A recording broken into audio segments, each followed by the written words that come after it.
오늘은 이제 마태복음 15장 29절에서 39절까지 말씀을 우리가 봉독을 했습니다.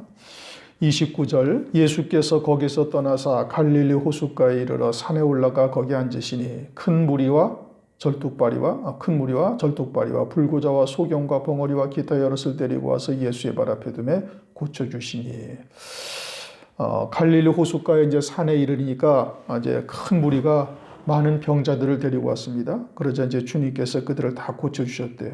고쳐주시니까 31절, 벙어리가 말하고 불구자가 건전하고 절뚝발이가 걸으며 소경이 보는 것을 무리가 보고 기이 여겨 이스라엘의 하나님께 영광을 돌리니라. 그러자 이제 벙어리가 말을 하고 불구자가 건전해지고 절뚝발이가 걸으며 소경이 보게 되었다. 그래서 이제 오늘날도 이제 이러한 육신의 병을 고치는 것이 성령의 역사다라고 주장을 하면서 이제 이런 것으로 많은 이제 집회를 하고 있는 사람들이 있죠. 예수님 때 이렇게 육신의 병을 고치는 것이 오늘날까지 그대로 이어져서 이제 이 육신의 병을 고치는 것이 하나님의 뜻이냐, 온전한 뜻이냐. 마태복음 10장에도 보면은 주님께서 제자들에게 죽은 자를 살리고 병든 자를 고치며 귀신을 쫓아내고 또 문둥병자를 깨끗하게 하는 권능을 주셨어요. 그래가지고 나가서 이제 실제로 그와 같은 역사가 일어나기도 한 겁니다. 그러면 오늘날도 이제 그렇게 육신의 병을 고치고 또 문둥병자를 깨끗게 하고 죽은 자를 살리며 소경을 고치는 것이 오늘날도 그와 같은 의미로서 우리에게 주시는 말씀이냐? 그런 것은 아니죠. 요한복음 6장 63절에 살리는 것은 영이니 육은 무익하니라. 그렇게 말씀하셨어요. 그렇게 육체에 나타난 이와 같은 질병을 고치는 역사, 이것이 주님의 초점이 아니라 살리는 것은 영이다 이 뜻인 겁니다. 또 우리는 이제 그리스도의 것이 된 새 피조물이 된 자들이죠. 그리스도인이라는 것은 기본이 세례받은 자이고, 세례받은 자는 뭐냐? 그것은 이제 새 피조물이 되었다 이 뜻인 겁니다. 새 피조물이라는 것은 육으로 사는 자가 아니라 그리스도 안에 영원한 생명으로 사는 자라는 의미예요.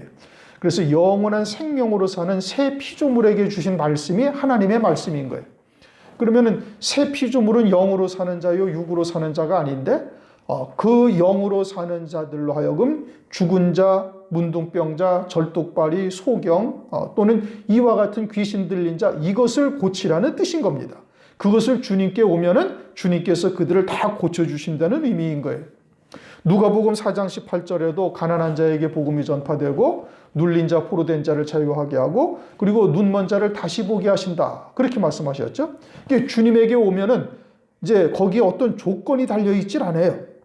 그냥 그리스도를 믿는 자는 반드시 이와 같이 가난한 자에게 복음이 전파되고 그리고 눌린 자, 포로된 자를 자유하게 하고 소경이 눈을 뜨게 되는 역사가 반드시 있다라고 말씀하고 있어요. 그러면은 이제 아주 비근한 예로서 우리나라에도 소경으로서 목사 되신 분들이 많이 있어요. 성도들은 그럼 믿음이 좀 그렇다고 이제 이야기할 수 있으니까. 그러면 소경으로서 목사 되신 분이 이 말씀이 그냥 육체의 눈먼 자를 다시 보게 한다는 그런 그러면은 그것이 이제 예수님 때에도 있었고, 제자들 시대에도 있었고, 그럼 오늘날도 그러면 눈먼 자들이 다시 보게 하는 역사가 있어야 되거든요. 지금 누가복음 4장 18절의 말씀을 보면 믿음이 어느 정도여야 된다라는 조건이 없어요. 그냥 예수 그리스도를 믿으면은 주의 성령이 내게 임하셔서 은혜의 해가 전파되어졌으니 눈먼 자가 다시 보게 된다 이렇게 했지 무슨 조건이 달린 게 아니란 말씀이에요. 그러면 최소한도 목사님이 되셨다라는 것은 일사각오를 한 거예요. 목사가 되기까지에는 많은 연단의 과정을 누구나 다 거칠 뿐 아니라 그리고 목사로서의 딱 안수를 받게 되어지면 주를 위해서 죽겠다는 결심을 누구나 다 하고 목사 안수를 받는 겁니다. 그러면 그 정도의 믿음이 가지신 그런 소경된 목사님은 눈이 떠져야죠. 그렇잖아요? 그런데 그분은 지금까지도 소경이고 돌아가실 때까지도 소경으로 돌아가신 목사님들도 수도 없이 많이 있는 거예요. 그리고 죽은 자를 살린다? 문둥이를 깨끗게 한다? 그럼 오늘날도 그와 같은 역사가 계속해서 있어야 되는데 죽은 자를 살리는 역사가 오늘날도 있느냐? 육체가 죽은 자를 살리는 역사가 있느냐? 없단 말씀이에요. 한때 그 순복음교회에서 죽은 자가 살아났다고 막 어떤 거짓 이적을 갖다가 막 선전을 해가지고 난리가 한번 난 적이 있었죠, 오래전에. 그러므로 성경에서 말씀하시는 죽은 자, 눈먼 자 또는 쩔뚝발이, 소경 이와 같은 것은 영적으로 새 피조물된 자들의 영적인 상태가 죽은 자요, 소경이요, 쩔뚝발이요, 문둥이와 같은 영적인 상태가 그리스도에게 오면은 참된 복음과 진리를 만나게 되어지면 반드시 낫게 되어질 것을 말씀하고 있는 거예요. 예수님은 바리새인들에게 마태복음 15장을 보면은 소경이 소경을 인도한다고 말씀하고 있죠. 그럼 그들이 육신의 소경입니까? 아니에요. 그러나 하나님이, 말씀이신 하나님이, 성자 하나님이 육체를 입고 이 땅에 오셨는데 하나님의 백성인 그들이, 하나님의 말씀을 가지고 있다 하는 그들이, 하나님을 잘 섬기고 있다라고 자타가 인정하고 있는 그들이 예수님을 몰라보고 있으니 그런 자들이 바로 영적인 소경인 것이죠. 그와 같은 소경이 예수님을 만나면은 눈이 떠지는 거예요. 눈이 떠져서 어디가 보이는 거예요? 하늘 세계가 보인다 이겁니다. 하늘에서 이루시는 하나님의 구원의 신령한 비밀들이 드러나고 깨달아지고 그렇게 해서 하늘에 속한 자가 되게 하시는 역사를 이루는 것이죠. 오늘도 여기서 말씀하시는 쩔뚝발이 또 누가 있어요? 쩔뚝발이가 있다. 쩔뚝발이, 불구자, 소경, 벙어리. 쩔뚝발이라는 것은 한쪽으로 치우치는 자를 말하는 것이죠. 그러면 영적인 쩔뚝발이는 뭘 말하느냐? 육신의 쩔뚝발이를 통해서 영적인 쩔뚝발이가 주님에게 오면 온전케 되어지는 역사가 있다는 것을 말씀하고 있는 거예요. 영적인 쩔뚝발이는 한쪽으로 치우치는 거예요. 좌로 치우치든지 우로 치우치든지. 좌로 치우치고 우로 치우치는 것은 진리 한가운데로 인도함 받는 성령의 역사가 아니라 은사나 예언, 꿈 이런 것으로 치우치는 자든지, 그래서 말씀을 믿는 믿음이 아니라 그저 어떤 눈에 보이는 어떤 현상 같은 거 이런 것을 쫓고 있는 자들, 그 치우친 것이죠. 또는 믿음으로 사는 것이 아니라 행함으로 치우치고 하늘을 속한 것이 아니라 땅으로 치우치고 이와 같이 치우치는 자들, 이게 절뚝발이의 신앙이다 이겁니다. 그들이 그리스도에게 와서 참된 복음과 진리의 말씀을 듣게 되어지면 진리 가운데로 인도함 받게 되어지는 거예요. 또 불구자, 온전치 못한 자다 이거죠. 우리는 그리스도의 지체란 말씀이죠. 그런데 하나님을 잘 모르는 거예요. 자기가 아는 하나님으로 하나님을 알고 있다면, 성경에서 말씀하시는 하나님과 다른 하나님으로 알고 있다면 그게 영적인 불구자인 것이죠. 그들이 그리스도에게 와서 하나님이 어떠하신지, 온전한 하나님이 누군지를 깨달아가게 되는 것이죠. 영적인 불구자로서 지체가 온전치 못한 자, 이게 불구자란 말씀입니다. 그 다음에 벙어리를 고치셨다? 벙어리도 여러분 소리는 내잖아요. 꺽꺽꺽 끼끼끼 하면서 소리는 낸단 말이에요. 그런데 말이 아닌 소리를 내는 자들이 벙어리예요.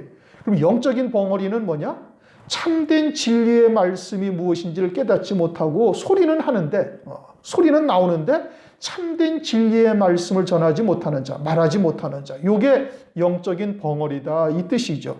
그들이 주님에게로 오면은 진리가 무엇인지를 깨달아서 바른 말, 참된 말을 하는 자가 되는 것이죠. 주님에게 오면 그와 같은 자들이 다 고침을 받는 거예요. 죽은 자가 살아나는 거예요. 영적으로 죽은 자, 영적으로 죽은 자가 살아나고 영적인 소경이 된 자가 다시 하나님 나라가 보이게 되어지고, 영적인 절뚝발이가 다시 진리 가운데로 인도해서 진리 한가운데로 인도함 받아서 참된 생명의 길을 갈 수가 있고, 또 영적으로 불구자가 온전케 되어지는 역사가 반드시 나타나게 된다 이겁니다.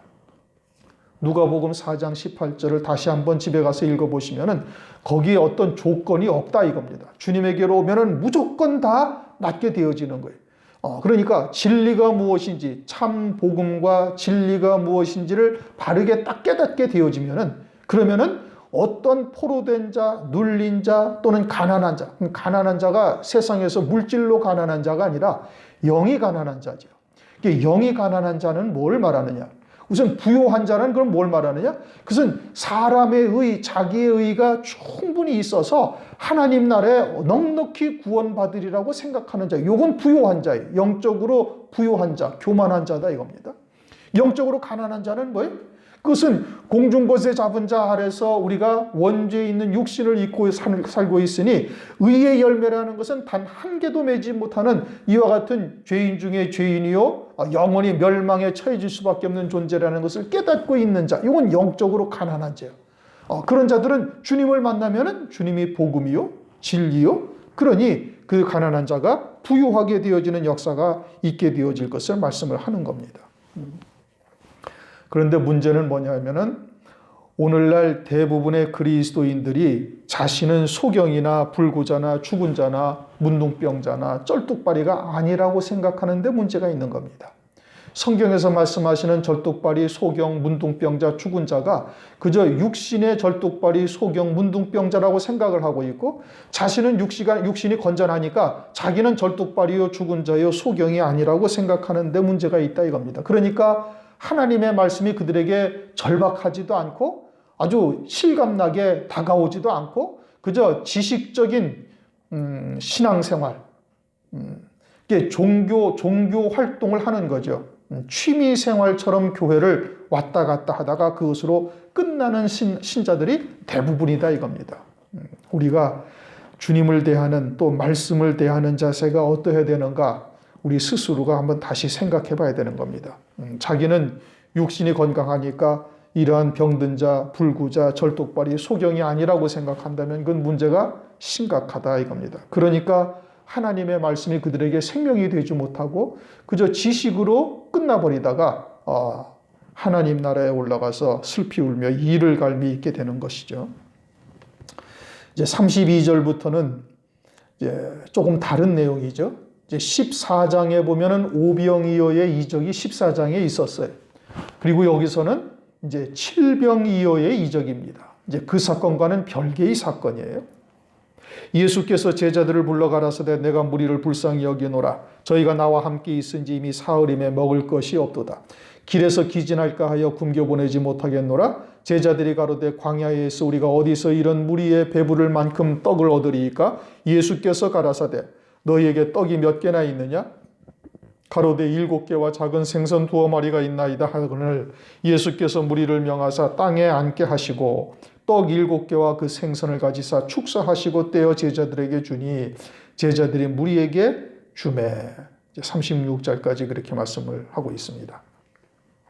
14장에는 오병이어의 사건이 있었고 여기서는 떡이 7이요 먹은 자가 4,000명이요 남은 광주리가 7광주리다 이렇게 말씀하시죠. 오병이어의 이적은 5,000명이 먹었고 그리고 남은 광주리가 몇 광주리가 됐어요? 12광주리가 됐어요. 그러니까 전혀 다른 내용이다 이겁니다. 그러면은 앞에서 오병이어의 이적은 무엇을 말씀하셨는가? 그것은 요한복음에 오병이어의 이적을 보리떡이다 이렇게 말씀하시므로 그 보리떡이라는 것은 첫째 부활의 영광에 이르게 하시는 하나님의 말씀을 의미하고 있는 거예요. 순교자의 영광에 이르게 하시는 말씀을 나타내고 있는 것이죠. 그래서 이제 오병이어의 이적을 먹은 자들을 갖다가 이제 우리가 어떻게 생각할 수가 있는가? 그것은 광야 교회를 우리에게 그림자적으로 보여주신 것으로 우리가 해석을 했어요. 그래서 순교자의 영광에 이르러가 되는 것은 요단강을 건너는 자가 되게 하시는 하나님의 역사를 말하는 겁니다. 그것을 굳이 이제 5개로 분류하자면 애굽 생활이 환난의 떡이고 광야로 이끌어내셔서 하나님께서 그들을 물 없는 곳 또는 힘든 험한 길로 인도하셨어요. 이렇게 연단하시는 과정이죠. 두 번째가 연단의 떡이고 그러한 연단의 과정을 순종하며 받지 아니하고 원망 불평하는 자들에게 하나님께서 징계하셨어요. 그래서 징계의 떡이죠. 그리고서는 아말렉 족속이나 기타 이방 민족으로 하여금 이스라엘을 핍박하고 괴롭히고 쳐들어오게 하셔서 핍박받게 하시는 것이죠. 핍박의 떡이다. 그리고 마지막에는 요단강을 건너 가나안에 들어가니 순교의 떡이다. 이렇게 5가지를 우리가 먹어야 되는 광야교회와 같은 이와 같은 양식임을 말씀하고 있는 겁니다. 그러므로 우리가 가나안 땅에 이르기 위해서는 반드시 이와 같은 과정을 겪어야 되는 것이죠. 그런데 이번에는 지금 떡이 몇 개냐? 떡이 7개다 이렇게 말씀을 하고 있는 거예요. 7개. 떡이 7개. 이제 14장을 지나서 15장에 와서 떡이 7개라는 것은 무엇을 우리에게 영적으로 계시해 주시는가? 요한계시록에 가면 성령을 7영이다 이렇게 말씀하셔요. 요한계시록 1장 7절 성령을 7영으로 말씀하시고 있어요. 그러니까 7분의 성령이 계시다는 의미가 아니라 이제 7영으로, 즉 7단계로 충만케 하시는 하나님의 은혜인 것을 우리가 이제 여러 차례 말씀을 드렸죠. 계시록 4장 5절에서는 7영을 7등불이라고도 말씀하고 있어요.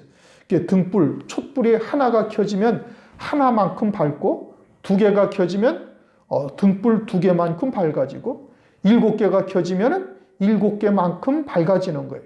그런데 이제 7이라는 숫자가 이제 성경적으로 또는 헬라어가 우리에게 주는 의미가 뭐냐면 완전함이라는 뜻을 갖고 있습니다. 온전하다 이겁니다. 그러니까 7영이라는 것은 7단계로 충만케 해서 성령으로 온전히 성령으로만 사는 자 되게 하시는 역사를 말하고 있는 거예요. 그것을 성령 시대에 이제 스데반 집사 사도행전 6장, 사도행전 7장을 통해서 우리에게 성령 시대 최초의 순교자인 스데반 집사를 통해서 어떻게 하는 것이 7영으로 충만함을 받은 자에게 나타나는 역사인가, 이것을 이제 스데반 집사를 통해서 우리에게 계시해 주고 있는 것이죠. 사도행전 6장 5절에 믿음과 성령 충만, 사도행전 6장 8절에 은혜와 권능으로 충만하는 것, 또 사도행전 6장 10절에 지혜와 성령으로 말함으로 충만한 것, 사도행전 7장 55절 하나님의 영광으로 충만, 이렇게 해서 7단계로 충만케 하시는 역사가 있음을 스데반 집사를 통해서 우리에게 계시해 주고 계시고, 이제 그와 같은 7단계로 충만케 하시는 역사로 말미암아 그러한 순교자의 영광에 이르게 하시는 하나님의 은혜를 입을 수 있다라는 것을 우리에게 계시해 주는 겁니다. 우리가 지금 출애굽기를 주일마다 상고하고 있죠. 출애굽기에서 이제 10가지의 애굽 땅에서의 이적과 재앙에 대해서도 이미 상고를 했고, 이제 요즘 10계명에 대해서 이제 새롭게 우리가 그리스도 안에서 새로운 계명이 된 10계명으로서의 뜻이 무엇인지를 우리가 지금 상고를 하고 있어요. 이제 10계명이 끝나고 나면은 이제 7영에 대해서 우리가 상고를 해보려고 그럽니다. 7단계로 충만케 하시는 성령의 역사가 무엇인가? 나는 어느 지점쯤 와 있는가? 이것을 우리가 7단계로 이제 믿음과 성령의 충만함, 은혜와 권능으로 충만, 또는 지혜와 대언의 영으로 충만한 것, 또는 하나님의 영광으로 충만한 것, 나는 어디쯤 와 있는지 이제 말씀을 통해서 상고하면은 금방 알 수가 있어요. 그러면은 우리가 더 높은 이제 단계로 나가기 위해서 하나님께 그것을 구해야 되는 겁니다. 구하는 자에게 하나님께서 성령을 주시지 않겠느냐, 누가복음에서 말씀하고 있죠. 그러니까 무엇이 성령의 충만함을 입는 것인가? 이제 환난 날에 어떻게 하여야 우리가 넉넉히 7배나 뜨거운 풀무불과 같은 환난의 역사를 이길 수가 있는가? 그것을 7영을 통해서 우리에게 역사하시는 것을 우리가 알 수가 있는 것이거든요. 이 요점만 우선 말씀을 드리면, 믿음이 충만하다, 그것은 오직 새 생명으로만 사는 자다, 이 뜻인 겁니다. 그리스도인의 가장 기본은 뭐예요? 세례죠. 그리스도를 믿음으로 말미암아서 옛사람은 예수와 함께 죽고 이제는 그리스도 안에 영원한 생명으로만 사는 자로 사는 거예요. 그게 믿음으로 사는 거예요. 예수님이 십자가에 달린 것은 내 죄가 달린 것이고, 내 죄가 달렸다라는 것은 나의 육체가 예수님과 함께 십자가에 못 박혀 죽었다라는 것을 믿는 거예요. 죄의 몸은 죽었고 이제는 부활하신 그리스도 안에서 영원한 생명으로만 딱 사는 자, 이게 믿음으로 사는 자예요. 그 다음에는 성령으로 충만하게 되어지면, 성령은 하늘로부터 임하셨으니 오직 하늘 소망 가운데 하늘에 속한 자로서 사는 거예요. 세상에서는 다 끊어진 자가 되어야 되는 것이죠. 그러니까 아브라함이 가나안 땅으로, 하나님께서 내가 네게 지시할 땅으로 가라, 그렇게 말씀하시면서 가나안에 딱 도착하면서 아브라함이 이 지형적인 지리적인 가나안 땅, 지금의 그 팔레스타인 땅, 이 땅이 하나님께서 말씀하신 곳이 아니고 주님이 하나님께서 내가 네게 지시할 곳으로 가라 한 그곳은 하늘 본향인 것을 그곳에서 와서 다 깨달았다 이겁니다. 그래서 돌아갈 기회가 있었지만 가지 아니하였다. 그러니까 믿음의 조상인 아브라함이 어떻게 했어요? 온전히 하늘 본향을 사모하며 이 땅을 외국인처럼, 이방인처럼, 나그네처럼 살았다. 그게 이제 성령으로 충만한 자가 되는 겁니다. 그 다음에는 은혜가 충만하다? 그것은 내게 다가오는 모든 것을 다 은혜로 받는 거예요. 은사로 주셨다 이겁니다. 하나님의 선하신 섭리 가운데 하나님의 선하신 뜻을 이루기 위해서 내게 하나님께서 허용하신 거예요. 그리고 그것을 믿음으로 받는 거예요. 육체적으로 육신적으로 고통스럽고 힘들고 어렵다 할지라도 하나님은 사랑이신 것을 믿고 내게 주신 모든 것을 믿음으로 받는 자, 이게 은혜가 충만한 거예요. 권능으로 충만하다? 그것은 자기 자신을 이기는 것이 제일 큰 권능인 겁니다. 마귀가 지금 중요한 게 아니에요. 마귀는 어디 안에 있어요? 내 안에 있어요. 가나안 7족속이 어디에 있어요? 내 안에 있는 거예요. 그것을 철저히 아주 그냥 코로 숨 쉬는 것은 다 진멸하라는 하나님의 말씀처럼 우리 안에 있는 육신에 속한 모든 것들을 다 처멸하는 것이 가장 큰 권능인 거예요. 아무리 마귀가 외부에서 미혹하고 역사한다 할지라도 속에서 그와 같은 것과 동화되지 아니하면 그런 것은 다 이겨나갈 수가 있다 이겁니다. 그러니 권능으로 충만하다라는 것은 나는 날마다 죽는 자 되는 것, 이게 권능이 되는 겁니다. 그 다음에는 지혜로 충만하다 말씀하고 있죠. 그것은 세상의 지혜가 아니라 하나님의 지혜로 충만한 것을 의미하고 있는 거예요. 구원의 지혜, 만물을 통해서 이루어 가시는 하나님의 구원의 비밀들을 깨닫는 것, 그것이 지혜다 이겁니다. 대언의 영으로 충만하다, 하나님께서 말하게 하심을 따라 말하는 거예요. 이건 사람의 지혜로운 말을 썩는 게 아니다 이겁니다. 사람의 지식으로 전하는 것이 아니라 성령의 나타남으로 전하는 거예요. 하나님의 구원의 지혜를 받아서 성령으로 증거하게 하시는 말씀대로 증거하는 것. 그 다음에는 영광의 영으로 충만하다는 것은 하늘에 예비하신 영광을 이제는 들은 바요, 본 바요, 주목하고 손으로 만진 바까지 되어져야 되는 겁니다. 그러면은 이 땅에서 사는 것이 마치 꿈처럼 사는 거예요. 그러니까 사도행전 2장 17절에 늙은이는 꿈을 꾸리라 그렇게 말씀하셨잖아요. 성령이 충만하면 그럼 뭐 밤에 자다가 꿈꾼다는 얘기입니까? 그런 것이 아니란 말이에요. 그와 같은 장로의 신앙, 장성한 분량에 딱 이르게 되어지면 이 땅에 사는 것이 꿈과 같이 여겨지고 하늘이 나의 본향이고 그것이 나의 실상이라고 믿음으로 그렇게 살아가고 있는 거예요. 그것이 늙은이 장로와 같은 신앙에 이르는 것이고 영광의 영으로 충만하게 되어진 것을 나타내고 있는 것이죠. 그러니까 떡 7개, 오병이어가 아니라 이제 7병이어죠. 물고기 2마리는 이제 지난번에도 말씀드린 것처럼 영과 육을 깨끗게 하는 거예요.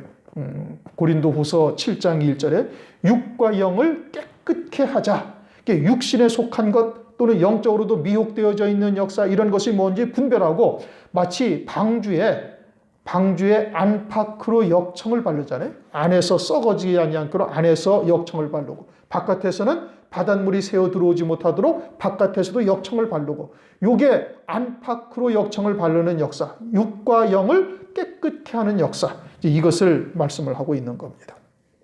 37절 다 배불리 먹고 남은 조각 7광주리에 차게 거두었으며 남은 조각을 몇 광주리에? 7광주리에 차게 거두었다.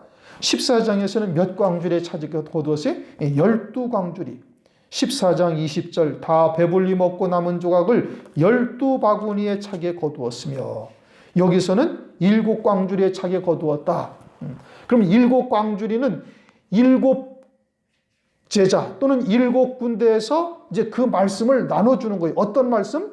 7영으로 충만케 해서 환난 날에 그와 같이 7배나 뜨거운 풀무불의 역사를 능히 이길 수 있는 자로 세우는 역사를 말하는 겁니다.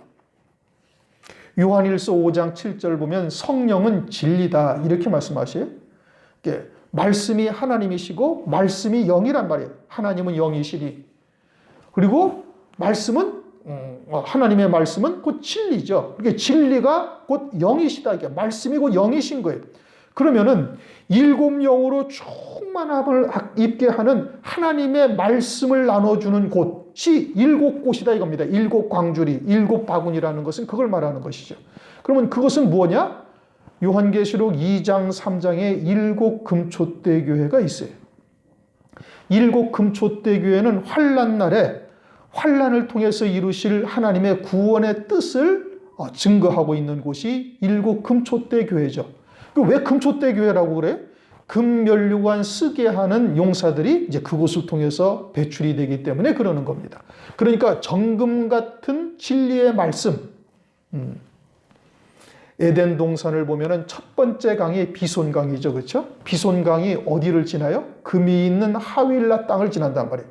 그러면 에덴 동산에서 네 줄기의 강물이 나오는데 네 줄기의 강물은 곧 뭘 말하는 거예요? 하나님의 말씀을 의미하고 있죠. 그런데 첫 번째 강, 제일 가는 진리가 뭐냐? 정금과 같은 진리의 말씀을 증거하는 곳이 첫 번째 강물인 거예요. 그러니까 그와 같은 정금과 같은 진리의 말씀을 증거하고 그리고 정금과 같은 믿음의 연단을 받은 자들이 나오는 곳이 어디에? 금촛대 교회가 되는 거예요. 그들을 통해서 금면류관을 쓰는 성도들이 나오는 것이죠. 두 증인과 순교자들이 그것을 통해서 나와서 첫째 부활의 영광을 입고 금면류관을 쓰는 곳이 되는데 그것이 일곱 금촛대 교회가 요한계시록 2장 3장에 있는 거예요. 그럼 일곱 광주리의 말씀이 일곱 영으로 충만케 하셔서 환난 날에 그와 같은 첫째 부활에 이르게 하시는 영광을 입게 하시는 것인데 그 일곱 영은 진리의 말씀, 환난을 능히 이기게 하시는 진리의 말씀을 통해서 역사하는 거예요. 말씀이 곧 영이란 말씀이에요. 그 말씀이 그 신비에 새겨지고 그 말씀이 그들에게 생명이 되어진 자들에게 일곱 영으로 충만케 하셔서 환난 날 두 증인으로 사역을 하게 하시고 또는 환난 날 예수의 증거와 하나님의 말씀을 인하여 자기의 육신의 목숨까지도 기꺼이 내어놓는 자가 되는 거예요. 히브리서 11장 35절 말씀처럼 더 좋은 부활을 얻기 위하여 악형을 받되 구차히 면하지 아니하였으며 톱으로 켜임을 당하기도 하고 돌로 맞기도 하고 유리방황하며 자지 못하는 이와 같은 것을 기꺼이 감당하는 자들이 딱 되게 하시는 말씀을 나눠주는 곳. 그게 어디예요? 일곱 금촛대 교회죠. 성경은 기가 막히게 짝을 맞추어서 기록해 놓으셨습니다. 그냥 허술하게 기록해 놓으신 것이 아니에요. 왜 보리떡 5개와 물고기 2마리인가? 왜 떡 7개와 물고기 2마리인가? 그것도 남은 것이 왜 또 7광주리가 남았다고 말씀하시는가? 앞에서는 12광주리가 남았잖아요. 그 12광주리는 누구에게 주신 거예요? 12제자에게 주신 거예요. 가룟 유다가 빠지고 사도 바울이 들어간 거죠. 그 12제자로서 은혜 시대에 쭉 이어져 오다가 환난 날에는 그것으로 감당하지 못하는 거예요. 그러니까 일곱 영으로 충만케 하시는데 일곱 영은 무엇으로 말미암아 이루어지는 것이 역사를 하는 거예요? 하나님의 진리의 말씀을 따라 일곱 영이 역사를 하는 겁니다. 말씀이 없는, 진리의 말씀이 없는 성령의 역사는 그건 있을 수가 없는 거예요. 왜요? 말씀이 하나님이시니까, 말씀이 영이니까 그 말씀을 따라 역사를 하시는데 7배나 뜨거운 풀무불과 같은 환난의 때를 넉넉히 이기게 할 수 있는 말씀이 뭐예요? 그게 환난을 통해서 이루실 하나님의 구원의 뜻이 무엇인지를 깨달아야 되는 거예요. 그 하나님께서 이루실 구원의 영광을 깨닫고 믿음으로 하나가 되어진 자는 환난 날에 배도하지 아니하고 믿음으로 이길 수 있는데 그 말씀과 함께 성령이 역사를 하시는 거예요. 진리는 성령은 곧 진리니라. 그러므로 7 금촛대 교회 사자들에게만 그 말씀을 주신 겁니다. 요한계시록 1장 1절을 한번 읽어보십시다. 요한계시록 1장 1절.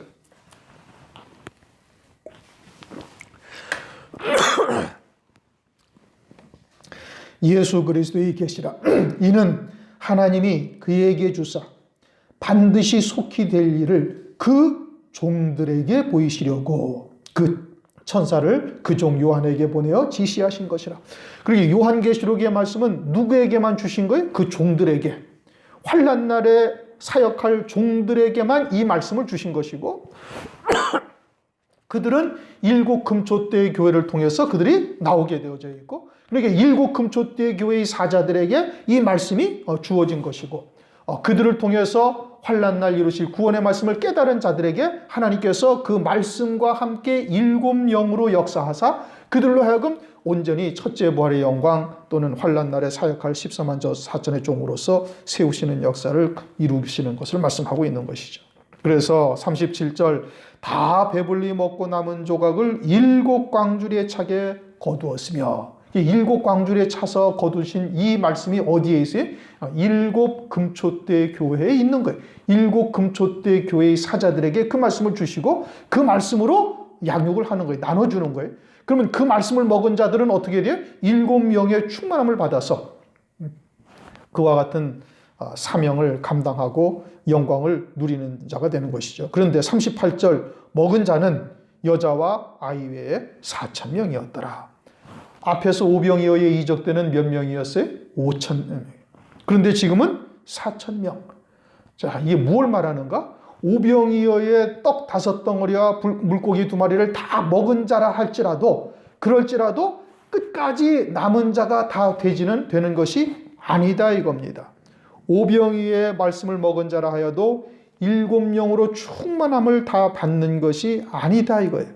그러니까 우리가 이 딸이 귀신 들린 여자처럼 아주 절박한 중심으로 하나님께 나아가고 그리고 하나님께 간구해야 되는 거예요. 마지막 때까지 끝까지 우리가 신앙의 정절을 지킬 뿐 아니라 이 말씀이 우리에게 생명이 되기까지 하나님께 부단히 구해야 되는 것이죠. 그래야 끝까지 남은 자가 되어지는 것을 말씀하고 있는 겁니다. 말씀을 들었다 해서 모두가 다 그와 같은 영광에 이르는 것은 아니다 이거예요. 그래서 오병이어일 때는 5,000명, 지금은 4,000명이 된 것입니다. 그러므로 우리에게 다가오는 여러 가지 연단 또는 시험, 이와 같은 것들을 능히 다 이기는 자가 되어야 되는 겁니다. 끝까지 남은 자만 하나님께서 구원의 은총을 베푸시는 것이죠. 39절 예수께서 무리를 흩어보내시고 배에 오르사 마가단 지경으로 가시니라. 예. 그러기 위해서 이제 칠병이어의 이적이 무엇을 나타내는가? 7명의 역사요, 7 금조태 교회를 통해서 말세에 이루시는 구원의 은총을 말씀하시는 것이고, 그리고 4,000명이 구원받았다? 먹었다? 그것은 5,000명보다도 적으니 끝까지 남은 자가 되어져야만 이와 같은 반열에 설 수 있다라는 것을 우리에게 영적으로 나타내시고 있는 것이고, 또 29절부터 31절까지는 물론 주님께서는 이 땅에서 실제 육신으로 절뚝발이, 소경 또는 벙어리 된 자 또는 불구자 이런 자들을 주님께서는 실제로 고친 거예요. 그러나 이 말씀이 오늘날 우리들에게 주시는 것은 그렇게 육신의 이적을 말하는 것이 아니라 영적으로 절뚝발이, 불구자, 소경 또는 벙어리들을 하나님 주님께 온 자는 이와 같이 치료함을 받고 그들이 다시 하나님의 나라를 보고 참된 진리의 말씀을 증거하며 온전한 그리스도의 지체가 될 수 있다. 이것을 우리에게 영적으로 계시해 주는 겁니다. 기도하시겠습니다.